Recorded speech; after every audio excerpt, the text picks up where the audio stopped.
काशी म्हणजेच वाराणसी हे भारतातलं एक अत्यंत ऐतिहासिक आणि जवळजवळ असं मानलं जातं की जेव्हापासून या पृथ्वीवर माणूस आहे तेव्हापासून काशीचं अनन्यसाधारण असं स्थान या भारतीय संस्कृतीमध्ये आहे. काशीचं असा जर इतिहास शोधला तर साधारण 4000 वर्षांचा इतिहास सांगितला जातो.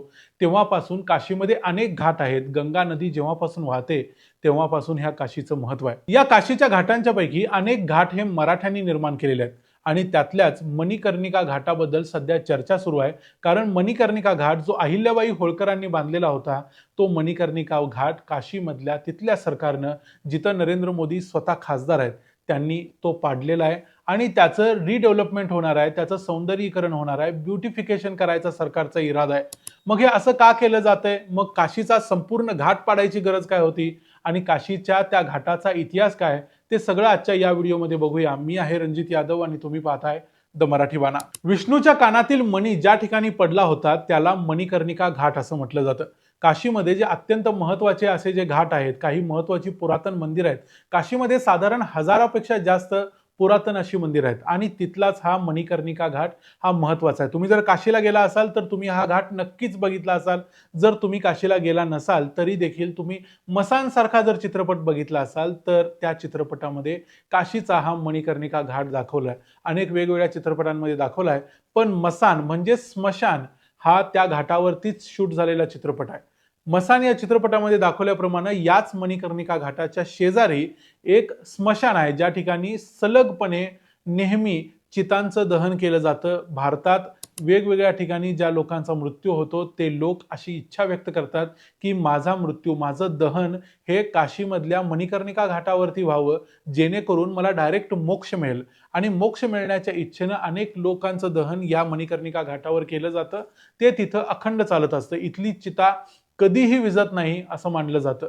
त्यामुळे या घाटाचं भारताच्या इतिहासात अनन्यसाधारण असं महत्व आहे.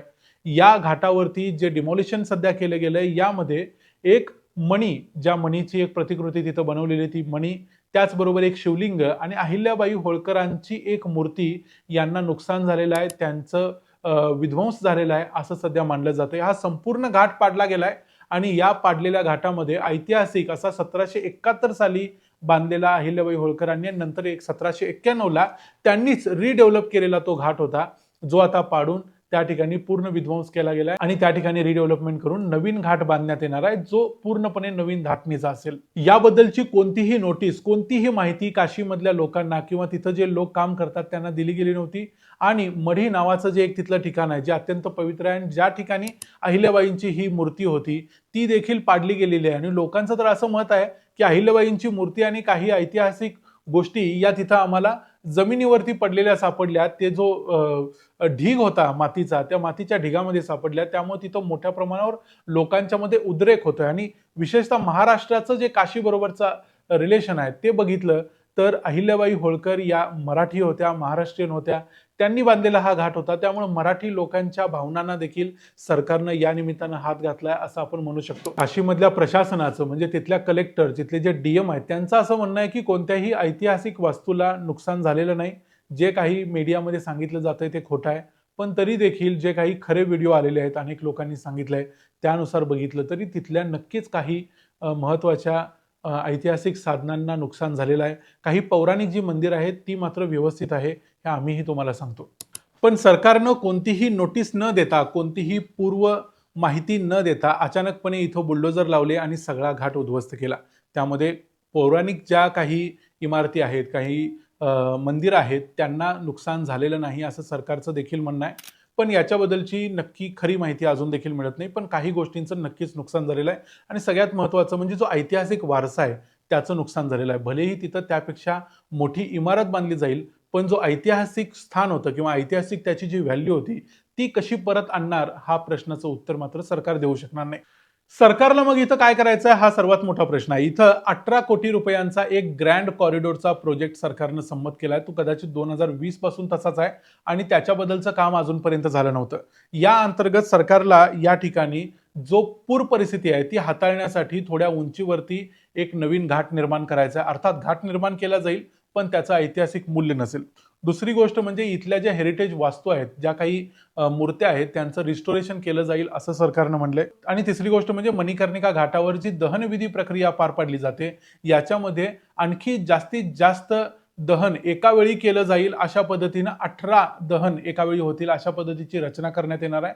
जेणेकरून इथं जे वर्षभरामध्ये मोठ्या प्रमाणावर लोकांना आणलं जातं दहन करण्यासाठी, त्यांची जी काही गरज असते ती भागवली जाईल आणि जास्तीत जास्त लोकांना वेटिंगला थांबावं लागणार नाही. अशा पद्धतीचा सरकारचा विचार आहे. पण यामध्ये होणार असं आहे, की ऐतिहासिक काळापासून मागच्या हजारो वर्षांपासून ज्या प्रथा परंपरा या घाटावर चालू आहेत, त्या सगळ्या रद्दबातल होतील आणि पुढच्या काही दिवसासाठी सगळंच काही उद्ध्वस्त झाल्यासारखं असेल आणि मुळात मी म्हटलं तसं ऐतिहासिक मूल्य राहणार नाही. आणि चौथी महत्त्वाची गोष्ट म्हणजे मराठी लोकांच्या दृष्टिकोनातून अत्यंत महत्त्वाची आहे, ती म्हणजे हा घाट आपल्या अहिल्याबाई होळकरांनी बांधलेला होता, एका मराठा राणीनं बांधलेला होता. त्यामुळं या घाटाचं जे स्थान होतं मराठी लोकांच्या दृष्टिकोनातून ते जास्त महत्त्वाचं होतं. त्यामुळं मराठ्यांनी बांधलेले जे काशीचे 7, 8, 10 घाट असतील, त्यापैकी एक महत्त्वाचा घाट आता तिथं असणार नाही. जो काही घाट असणार आहे तो उत्तर प्रदेश सरकारनं बांधलेला घाट असणार आहे. त्यामुळं त्याची जी व्हॅल्यू आहे ती देखील नक्कीच कमी होणार आहे. काशीमधल्या अनेक लोकांनी याच घटनेचा विरोध केला आहे. त्यांनी याबद्दल नरेंद्र मोदींच्यावर, तिथल्या सरकारवर टीका केलेली आहे. काँग्रेसचे उत्तर प्रदेशचे प्रदेशाध्यक्ष अजय राय यांनी देखील असं म्हटलंय, की काशीचा जो ऐतिहासिक वारसा आहे तो उद्ध्वस्त करण्याचा प्रयत्न भारतीय जनता पार्टी करत आहे आणि त्यांच्या अंतर्गतच काशीचा हे ब्युटिफिकेशनच्या नादात जे काही नुकसान केलं गेलंय ते केलं गेलंय. याबद्दल अहिल्याबाई होळकर यांचे वंशज आणि त्यांच्या कुटुंबानं देखील आपली प्रतिक्रिया दिलेली आहे. त्यांनी सांगितलंय, की जे काही केलं गेलं, हा घाट 1791 साली अहिल्याबाई होळकरांनी बांधलेला होता. तो ऐतिहासिक त्याचं महत्त्व होतं. हे सगळं असताना देखील अहिल्याबाई होळकरांच्या मूर्तीचं नुकसान झालंय. तिथं असणाऱ्या काही ऐतिहासिक इमारतींचं, इतर काही गोष्टींचं नुकसान झालंय. हा घाट पाडणं ही एक अतिशय निंदनीय गोष्ट आहे. त्याची आम्ही निंदा करतो, असं देखील त्यांच्या कुटुंबानं म्हटलंय. म्हणजे थोडक्यात काय, ज्या ऐतिहासिक स्थानाचं जे ऐतिहासिक महत्त्व जपलं जाऊन त्याचं ब्युटिफिकेशन किंवा त्याला जे काही करायला पाहिजे ते करायला पाहिजे होतं, तसं न करता मॉडर्न पद्धतीनं एक नवीन अचानक प्रोजेक्ट आणला जातोय आणि त्या प्रोजेक्ट अंतर्गत हे सगळं केलं जातंय आणि सरकार असं का करतंय या गोष्टीचं उत्तर कुणालाही मिळत नाही. एक प्रकारे श्रद्धाळू जे लोक असतात त्या लोकांच्या भावनेला इथं सरकारनं हात घातला आहेच, पण त्याच वेळेला महाराष्ट्राच्या दृष्टीनं, मराठी लोकांच्या दृष्टीने, महाराष्ट्रातले अहिल्याबाई होळकर यांचे जे काही भक्त आहेत किंवा यांना मानणारा जो वर्ग आहे त्यांच्यासाठी देखील ही धक्कादायक गोष्ट असणार आहे. सगळ्यात मोठा प्रश्न लोकांच्या मनात हा आहे, की उत्तर प्रदेशमध्ये एक हिंदुत्ववादी सरकार आहे, तिथले खासदार स्वतः नरेंद्र मोदी आहेत. असं असताना देखील काशीमध्ये अशा प्रकारचा प्रोजेक्ट का हाती घेतला गेला? ऐतिहासिक वास्तूंचं नुकसान का केलं? या संपूर्ण प्रश्नावरती तुमचं काय मत आहे? तुम्हाला काय वाटतं ते आम्हाला कमेंट्समध्ये जरूर सांगा. व्हिडिओ आवडला असेल तर व्हिडिओला लाईक करा, चॅनलला सबस्क्राईब करा. पुन्हा भेटू पुढच्या व्हिडिओमध्ये. तोपर्यंत पाहत राहा द मराठी बाणा. जय हिंद, जय महाराष्ट्र.